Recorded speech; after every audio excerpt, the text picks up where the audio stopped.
Right, ready to dive into some pretty murky waters today. Oh, yeah. We're tackling a claim that's sending ripples through the world of military intelligence. Okay. Our source. A YouTube video from Tari Plus that's breaking down an article from the U.S. think tank National Interest. Interesting. We're going to explore whether Iran actually wiped out Israel's entire fleet of F-35 fighter jets in a missile attack.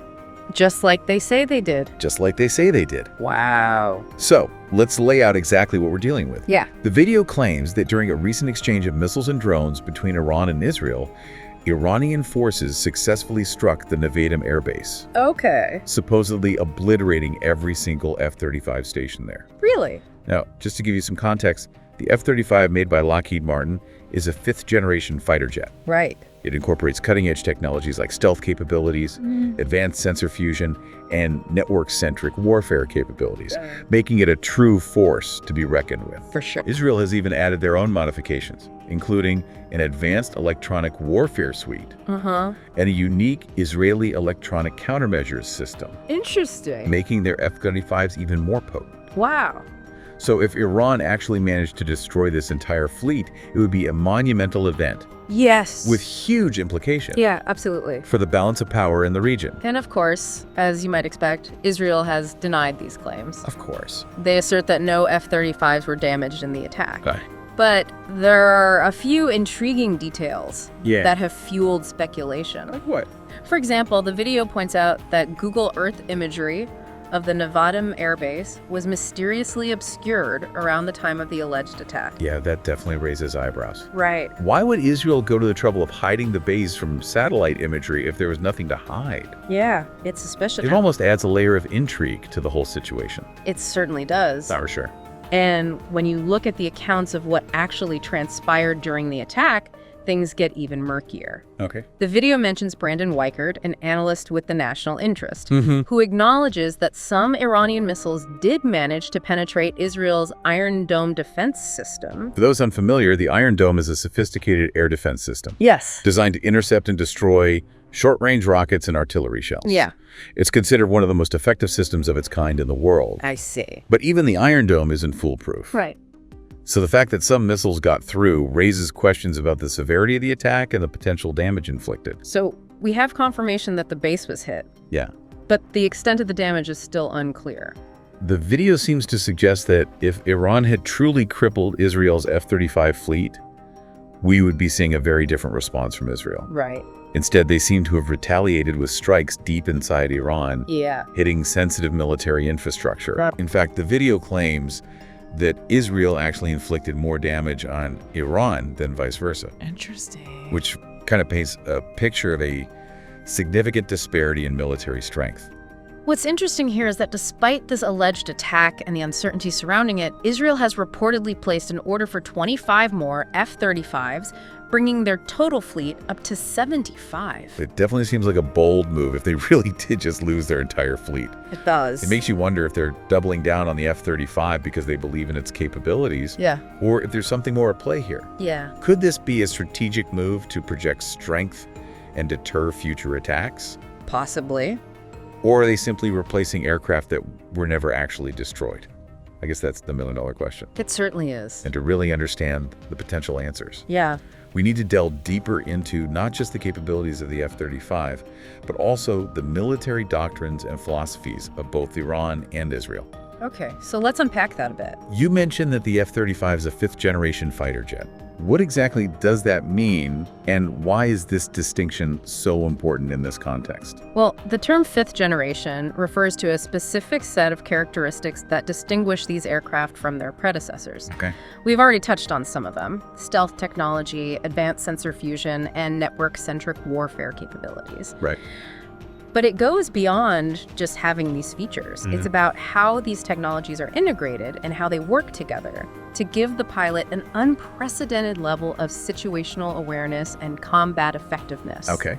For example, the F-35's sensor fusion system can take in data from various sources, including radar, electronic warfare systems, and even other aircraft, and fuse it all together into a single, comprehensive picture of the battle space. Wow. This allows the pilot to see and react to threats much faster and more effectively than ever before. So it's not just about flying under the radar. No. It's about having having a complete understanding of what's happening around you, even in a chaotic environment. Exactly. And that's a game changer in modern warfare. It is. But what's particularly fascinating about the F-35 is that it's not just designed for air-to-air combat, like some previous generations of fighter jets. Right. It's a true multi-role aircraft capable of carrying out a wide range of missions, including air-to-ground attacks, electronic warfare, and intelligence gathering. Now, we talked about Israel's modifications to their F-35s. Right. Can you tell us a bit more about how those modifications enhance the aircraft's capabilities, specifically in the context of the Middle East? Yeah. Certainly, the Israeli modifications are primarily focused on two areas: electronic warfare and extended range.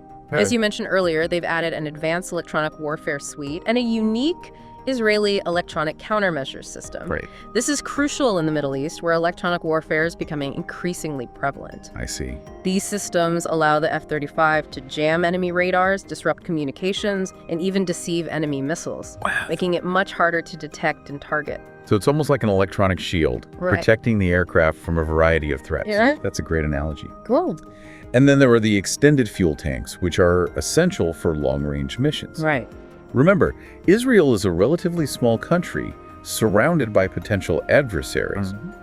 To reach targets in Iran or Yemen, for example, they need their aircraft to have the range to get there and back. Oh, These extended fuel tanks provide that capability. but you mentioned earlier that those fuel tanks come with a trade-off. Yes. They reduce the F-35's stealth capabilities. Right. So how do they balance that risk against the need for extended range? It's a complex calculation, and it depends on the specific mission. Yeah. If stealth is paramount, they might choose to operate with a smaller fuel load or rely on aerial refueling. But if range is the priority, they might accept the increased risk of detection. Interesting. It's all about assessing the threat environment and choosing the best configuration for the task at hand. Right. And this brings us back to the alleged Iranian attack. You mean whether they might have exploited the F-35's reduced stealth when carrying external fuel tanks? Precisely. Right. If Iranian intelligence knew that Israeli F-35s were returning from long-range missions with those tanks attached, Yeah, they might have seen it as an opportunity to strike. makes sense. But of course, that's just speculation. Right. We don't have any concrete evidence to support that theory. It's all part of the puzzle we're trying to piece together here. Exactly. And to fully understand the strategic implications of this situation, we need to look beyond just the F-35 and consider the broader military doctrines of both Iran and Israel. Right. All right, so let's shift gears a bit and dive into that. Sure. The video makes a point about the stark contrast in how these two countries approach military decision-making. Yeah, Can you elaborate on that? of course. Okay. The video argues that Iran has the capability to launch attacks very quickly, almost like a surprise knockout punch. Really? They describe Iran's ability to fire missiles from hidden silos, catching their adversaries off guard. That certainly paints a picture of a very agile and unpredictable military force. It does. And they contrast that with Israel's more deliberate approach, which they suggest requires weeks of preparation, complex logistical coordination, and potentially even navigating tricky international politics. Right.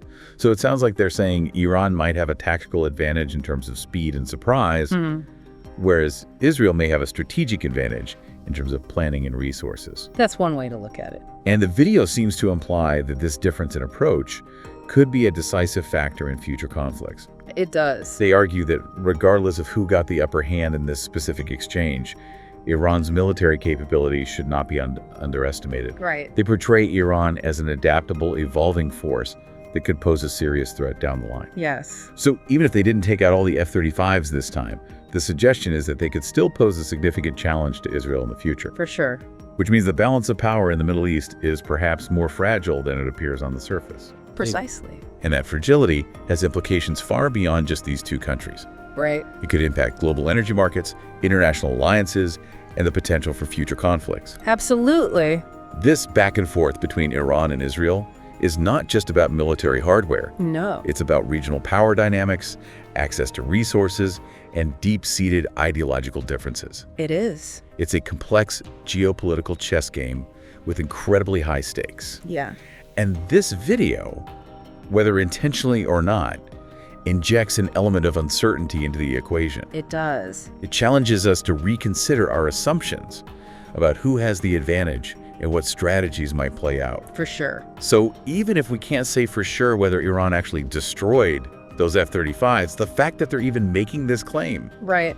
and that it's being taken seriously by some analysts, that in itself is significant, right? Absolutely. It speaks to a shift in perception, at least in some circles. Yeah. We can't just dismiss Iran as a weaker military power. They've demonstrated that they can innovate, they can adapt, and they can strike back. Which means the situation is far from over, and the future might hold even more surprises. It might. This deep dive is turning out to be a real eye-opener. It is. It certainly is. And what's fascinating is that this entire situation, this claim by Iran and the subsequent analysis, really forces us to grapple with the evolving nature of warfare itself. We're moving away from traditional models of conflict where military might was often measured simply by the size of your army or the number of tanks you had. Today, it's much more nuanced than that. So you're saying it's not just about brute force anymore? Exactly. Technology is advancing at an incredible pace. We're seeing the emergence of new tactics and strategies that challenge conventional thinking. Asymmetric warfare, cyber warfare, information warfare, these are all becoming increasingly prominent. And they're blurring the lines between traditional battlefields and the digital realm. And it sounds like Iran, with its alleged quick strike capability, might be trying to exploit these new dynamics. That's certainly a possibility. Remember we talked about how the video highlighted the difference in military decision-making processes between Iran and Israel? Iran's ability to launch attacks quickly from hidden silos, while Israel might require weeks of preparation, could be seen as a way of circumventing traditional military advantages. It's almost like they're trying to play a different game altogether. Precisely. And that's what makes this so challenging for analysts and policymakers. You can't rely on old assumptions or old ways of thinking about military power. You need to be adaptable, you need to be informed, and you need to be prepared to question everything. Okay, so let's bring this back to our listener for a moment. We've got these competing claims, the undeniable power of the F-35, and now this idea that Iran is more agile and unpredictable than we might think. What does all of this mean for the bigger picture in the Middle East? What should we, as informed citizens, be paying attention to as this story develops? Well, for one thing, I think it highlights the importance of critical thinking, especially when we're dealing with information that can be easily manipulated or distorted. We can't just passively consume news anymore. We have to actively question it. Seek out diverse sources of information. Try to understand the motivations and goals of all the players involved. Don't just take things at face value.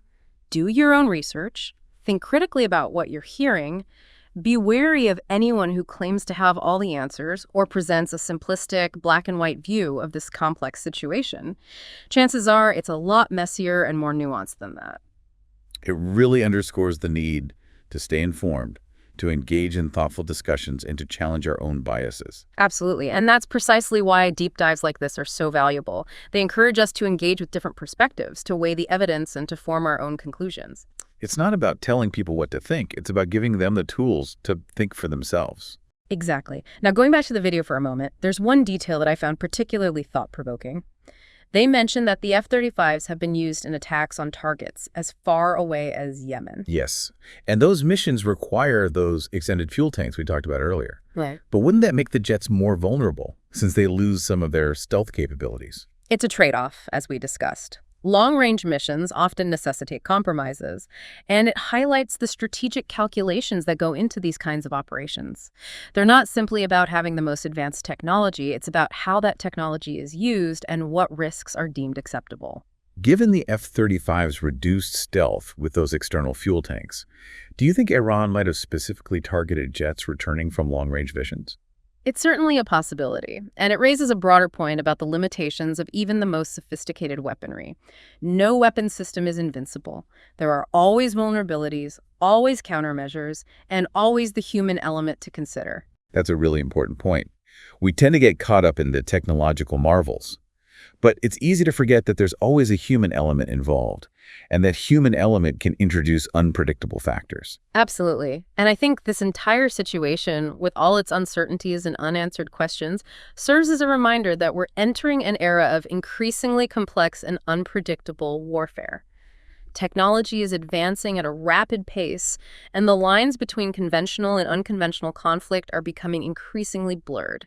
We can't rely on old assumptions or old ways of thinking about military power. So what's the takeaway here for our listener? What should they be thinking about as they process all of this information? Well, I think the key takeaway is that the future of warfare, and indeed the future of geopolitics, is going to be shaped by those who can think critically, anticipate change, and adapt to new challenges. And that's a challenge that extends far beyond the battlefield. It's something we all need to grapple with. That's a powerful thought.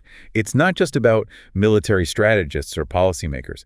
It's about all of us as citizens, as individuals, navigating this increasingly complex world. Precisely.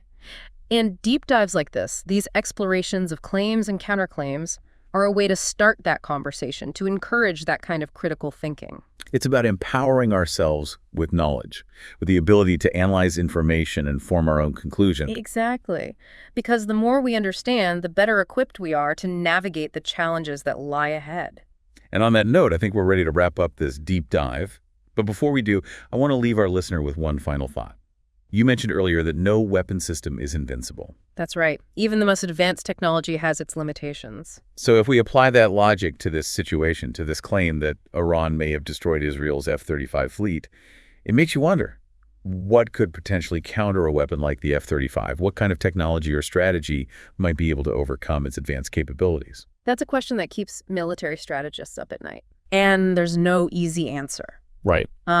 It's a constant arms race, with each side trying to develop new technologies and tactics to outmaneuver the other. Right. But if we look at the F-35's strengths, Okay. we can start to imagine what kinds of countermeasures might be effective. So you're saying to beat the F-35, Yeah, you need to understand what makes it so formidable in the first place. exactly. We've talked about its stealth capabilities, its advanced sensor fusion, Right. and its network-centric warfare capabilities. Yes. To counter those, Yeah. you would need a combination of sophisticated detection systems, electronic warfare capabilities that could disrupt its communications and sensors, and possibly even directed energy weapons that could target the aircraft directly. Right.